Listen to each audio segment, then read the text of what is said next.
Yo, good day mga ka-football! Kamusta kayo? Kamusta tayo? Sa tayo ay mabuti. So ngayong araw na to mga idol, magbablog tayo. Magre-review ulit tayo ng dalawa nating bagong sapatos. Pero pag-separate na lang natin yung video na yun para hindi masyadong mahaba, para makita nyo rin kung anong sapatos yung ating re-reviewin. Don't do that, look. So let's go mga idol. Papakita ko na sa inyo.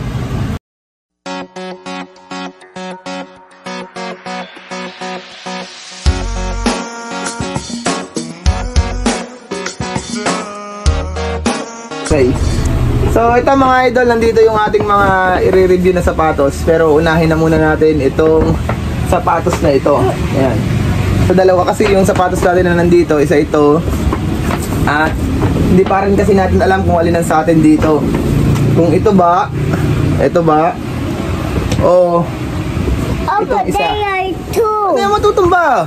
O itong isa. So yan ang ating mga sapatos na i-review ngayong araw na to mga idol. Kung alin dito. So, pero unahin na nating i-reviewin. Ito napakagaan talaga mga idol. Napakagaan sa paa. Unahin na nating reviewin. So, mayroon siya dito. They are 2, 3 lang. Yan. And then let's count. 1, 2, 3. Kasi tig-isa kami dito ni Coach Chuck. Magpipilian kami kung alin ang sa amin. So, siya nang papipiliin ko kung alin ang kanya dito. Opo, diba? Yes. It's 3. Yes, 3 shoes. So, galing ng Nike. Count that, Mga Daddy. idol. Yes. 1, 2, 3. Oh, you watch na ulit doon. Oh. So, wala na tong mga box mga idol kasi ang hirap nitong ipadala kapag ka naka-box. Kaya, hanggat maaari ay inaalis na sa box pag pinadadala para hindi masyadong mahal yung shipping fee natin mga idol. So, yan, medyo nahihirapan ako ngayon dito. Yan, nandito ako sa kwarto. Ayan. Yan.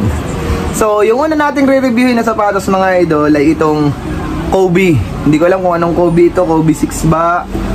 Paki-comment nyo na lang kung anong Kobe ito mga idol. Ayan. So, dun din natin to in-order sa The Shoe Rack kung hindi ako nagkakamali. So, tinitingnan ko to ng ilang beses doon sa page nila. At tuwing live, pinupuntahan ko mga idol. Pero talagang natitempt ako na bilhin ito. Then, ang nangyari ay niregaluhan lang tayo ng ating kapatid nung Christmas. So, ito yung itsura niya, snake skin mga idol.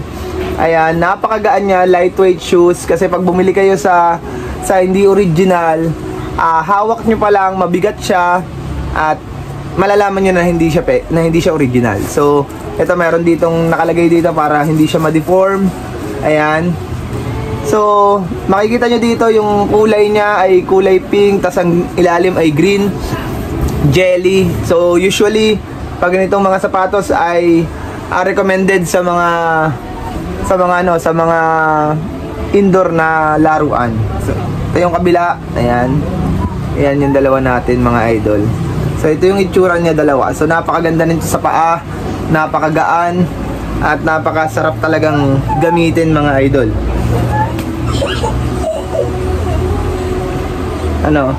So ito mga idol yung sapatos na yun. So papakita ko sa inyo, i-montage ko sa inyo nang makita nyo kung gaano kaganda. Yan. Tara, let's go.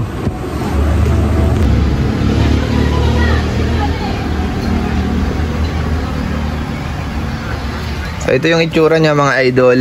Sa malapitan, ayan, may gold siya dito. Then gold din dito sa tang. Ayan, tas snake skin dito. Ayan, tas may logo dito ni Kobe syempre. Ayan, tas may mga parang batik-batik. Then yung ilalim niya, jelly din mga idol. Ayan. Ayan yung logo ni Kobe. Nakakatuwa kasi si Kobe kahit wala na ay kumikita pa rin yung mga shoes niya. Ayan. Ayan mga idol. Yan yung itsura ng sapatos natin ngayon. Napakaganda. Ayan. So ngayon, namumroblema tayo saan natin ilalagay ito kasi wala na tayong shoebox. Yun ang problema natin, wala na tayong shoebox. So kailangan na natin ng isa, dalawa, meron pa doon sa 3 na shoebox para dito sa mga sapatos natin. So ang problema, wala na tayong mabilhan. So yan yung itsura mga idol ng ating sapatos na nakuha ngayon ng libre lang. So wala tayong bumili tayo ng 3, naaalala ninyo, at 2 na yung bumalik sa atin. Isa, 2. Dalawa na yung bumalik. So So meron pang isa, ewan natin kung sino magbibigay pa sa atin ng isa para bumalik yung binili natin ng mga sapatos, mga idol. So napakaganda nito mga idol talaga. Ayan o, ang gaan nito, hindi ako nagbibiro, napakagaan niya at napakasarap sa paa. So ngayon mga idol, ayan yung itsura ha. Ayan. Gawin ko naman ngayon mga idol, susuotin ko naman para makita ninyo kung gaano siya kaganda, kung gaano siya ka-fit sa paa ko mga idol. Ano? Doon na tayo sa labas mga idol.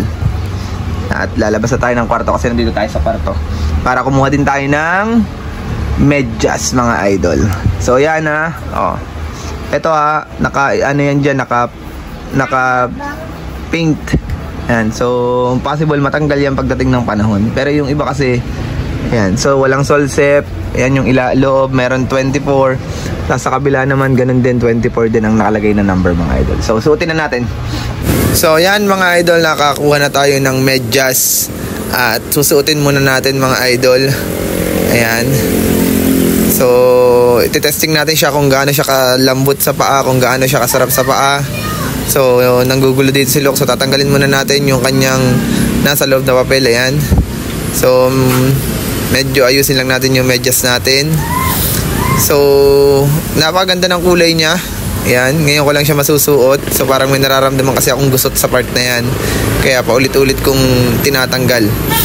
So napakaganda niya sa paa, napakalambot niya, hindi siya ganun kasakit. Kasi kapag kayo bumili ng mga local na sapatos, pag hindi masyadong maganda yung pagkakagawa, masakit siya sagad sa paa.